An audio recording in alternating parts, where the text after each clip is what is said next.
بسم الله الرحمن الرحيم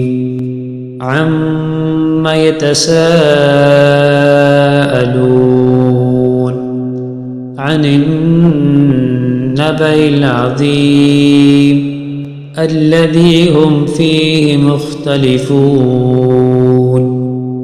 كلا سيعلمون ثم كلا سيعلمون ألم نجعل الأرض مهادا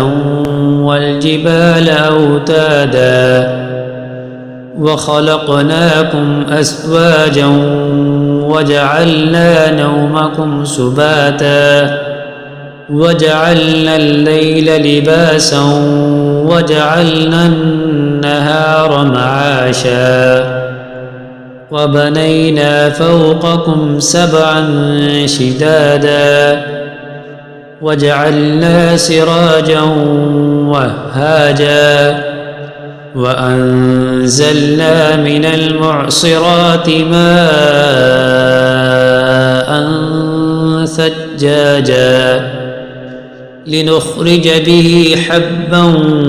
ونباتا وجنات ألفافا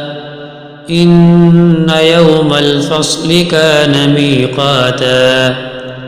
يوم ينفخ في الصور فتأتون أفواجا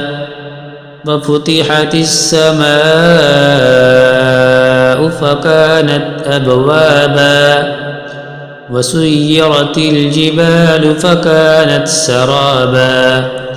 إن جهنم كانت مرصادا للطاغين مآبا لابثين فيها أحقابا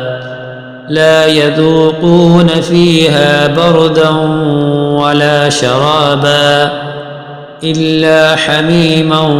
وغساقا جزاء وفاقا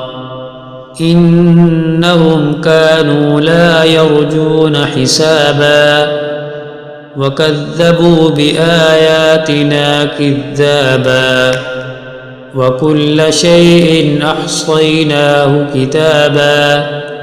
فذوقوا فلن نزيدكم إلا عذابا إن للمتقين مفازا حدائق وأعنابا وكواعب أترابا وكأسا دهاقا لا يسمعون فيها لغوا ولا كذابا جزاء من ربك عطاء حسابا رب السماوات والأرض وما بينهما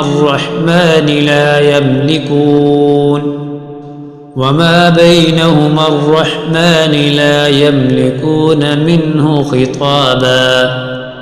يوم يقوم الروح والملائكة صفا لا يتكلمون إلا من أذن له الرحمن وقال صوابا ذلك اليوم الحق فمن شاء اتخذ إلى ربه مآبا إنا